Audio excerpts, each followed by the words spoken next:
Dear friends, இன்றைக்கி சிலோன் முட்டை மீன் parotta, Ceylon egg fish parotta எப்படி செய்கிறேன்னு பார்க்கலாங்க. இதுக்கு அதிகம் முள் இல்லாத மீனாக பார்த்து எடுத்துக்கலாங்க. நான் வஞ்சரம் மீன் எடுத்துக்கிட்டேங்க. எடுத்துகிட்டு கட் பண்ணியாச்சு. கட் பண்ணிவிட்டு கொஞ்சம் சதப்பத்து இருக்கிறதா அந்த பீஸா பார்த்து எடுத்து வச்சுக்கிட்டாச்சுங்க. இதை அப்படியே குக்கரில் வச்சுங்க, ஒரு விசிலுக்கு அவிச்சு எடுத்துடலாங்க. இந்த வேக வைத்த மீனை எடுத்து ஒரு தட்டில் வச்சுக்கலாங்க. ஒவ்வொரு பீஸாக எடுத்து ஒரு தட்டில் எடுத்து வச்சுக்கலாம்.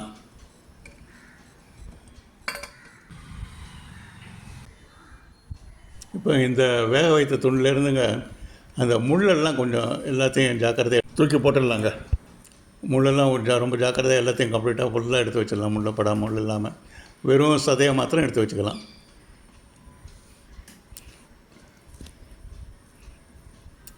ரெண்டு கையால் பிசைஞ்சு பார்த்துட்டு முள் மதில் இருந்தால் எடுத்து போட்டுடலாம். இதை மோரல்ஸ் இந்த புட்டு மாதிரி வருங்க. இது கம்ப்ளீட்டாக எல்லாமே நல்லா மாவாக நல்லா அழகாக புட்டு மாதிரி வந்துடும். இதை மீன் புட்டை எடுத்து வச்சுக்கலாங்க.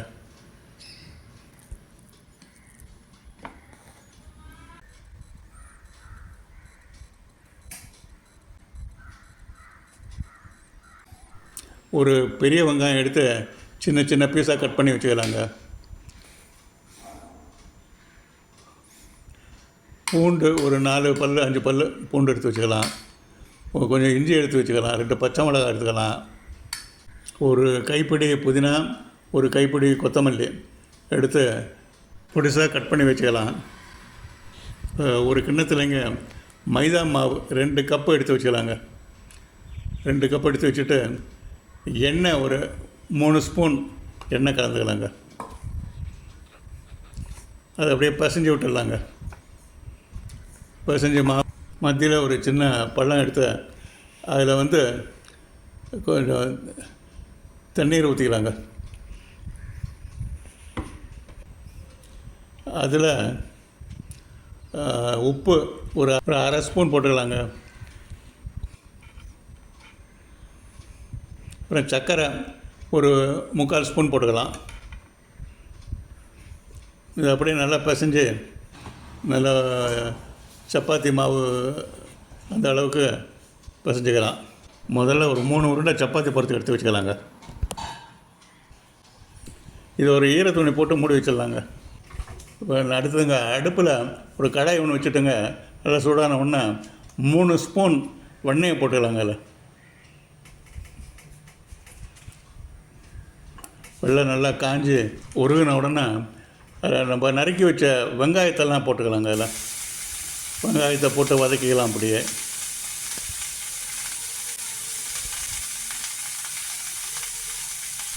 வெங்காயம் நல்லா வதங்கின உடனேங்க நம்ம எடுத்து வச்சுருந்த மீன் புட்டை அதில் சேர்த்துக்கலாங்க. சேர்த்து நல்லா கலந்து விட்டுக்கலாம். அதுவும் கலந்து விட்டு நல்லா வதங்கட்டுங்க. அதுவும் வதங்கட்டும்.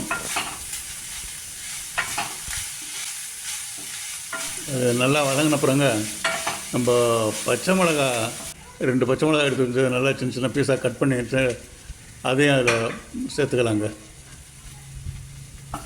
அதையும் கலந்து விட்டுக்கலாம். இப்போ இதில் ஒரு 3/4 டம்ளர் தண்ணி ஊற்றிக்கலாங்க. இன்னும் ரொம்ப கட்டியாக இருக்குது, அதுக்கு தண்ணி ஊற்றிக்கலாம். தனியாத்தூள் ஒரு ஸ்பூன் போட்டுக்கலாங்க.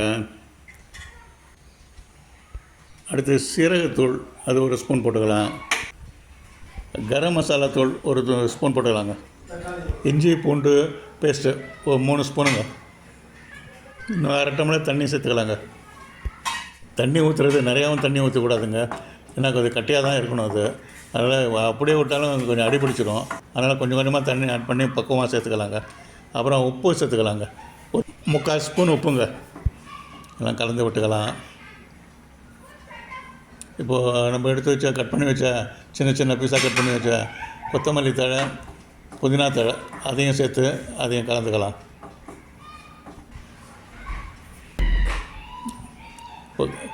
எப்பவும் போல் முக்கியமானது டேஸ்ட்டு பார்த்துக்கலாம் எப்படி இருக்குன்னு சொல்லிட்டு. காரம் உப்பு ரெண்டும் சரியாக இருக்கா பார்த்துக்கலாம். தேவையான சேர்த்துக்கலாம். இதில் தண்ணியெல்லாம் சுண்டி இன்னும் உதிரியாக வர்றப்போ அடுப்பிலேருந்து எடுத்து வச்சிடலாம்.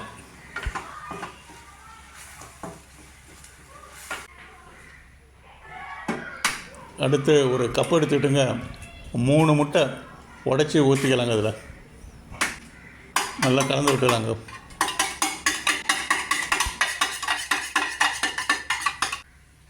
இப்போ அடுப்பில் ஒரு தோசை தவா போட்டுக்கலாங்க. எண்ணெயை ஊற்றிக்கலாங்க. 3 ஸ்பூன் எண்ணெயை ஊற்றிக்கலாங்க. இப்போ தவா எண்ணெய் சூடான உடனே அந்த 3 முட்டையை 3 ஆம்லெட்டாக போட்டு எடுத்து வச்சுக்கலாங்க. இப்போ நம்ம வந்து ஏற்கனவே பசஞ்சு வச்சுருந்த அந்த 3 உருண்டைங்களுக்கு மாவு உருண்டைகள் எடுத்துங்க. 3 சப்பாத்தி போட்டு எடுத்து வச்சுக்கலாங்க. இது மைதா மாவுன்றதுனால நல்லா மெல்லிசாக போட்டுக்கலாங்க. ஒவ்வொரு சப்பாத்திலைங்க அந்த முட்டை ஆம்லெட் போட்டதை அதை எடுத்து வச்சுக்கலாங்க மேலே. இது மேலே நம்ம செய்து வச்சுருந்த அந்த மீன் பொடி மாசை எடுத்து போட்டுங்க நல்லா ஸ்ப்ரெட் பண்ணி விட்டுக்கலாங்க. அது மேலே ஃபுல்லாக வர மாதிரி ஸ்ப்ரெட் பண்ணி விட்டுக்கலாம். அதை இந்த மாதிரி பரோட்டாவாக மடிச்சுக்கலாங்க. அதை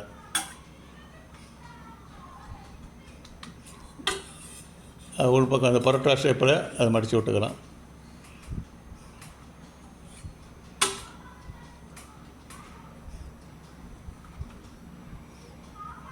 நல்லா ப்ரெஸ் பண்ணி விட்டுக்கலாம். இந்த மசாலாலாம் வெளியில் போகாத அளவுக்கு நல்லா ப்ரெஸ் பண்ணி விட்டுக்கலாங்க. வெளியிலையும் தெரியாமல் இருக்கிறதுக்கு ப்ரெஸ் பண்ணி விட்டுக்கலாம். நல்லா கொஞ்சம் அழுத்தி விட்டுக்கலாங்க. நல்லா பிரியாத மாதிரி கொஞ்சம் அழுத்தி விட்டுக்கலாம். ஜாயிண்ட்டெல்லாம் கொஞ்சம் நல்லா அழுத்தி விட்டுக்கலாம். அப்படியே நல்லா ப்ரெஸ் பண்ணி விட்டுக்கலாம். இதே மாதிரி ஒவ்வொரு பரோட்டாவையும் ஸ்டஃப்டு பரோட்டா ரெடி பண்ணி வச்சுக்கலாங்க.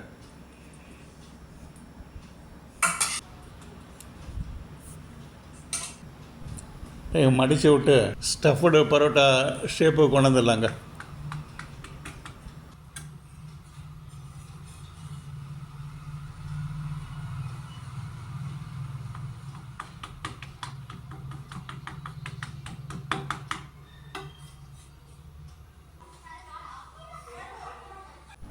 இப்போ முதல்ல ஒரு 3 பரோட்டா அது ரெடி பண்ணியாச்சுங்க.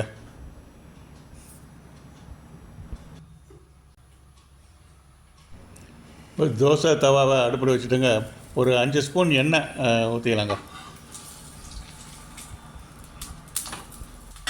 அடுப்பை கொஞ்சம் சிம்மிலேயே வச்சுக்கலாங்க. வச்சுட்டு ஒவ்வொரு பரோட்டாவாக போட்டு எடுத்துடலாம்.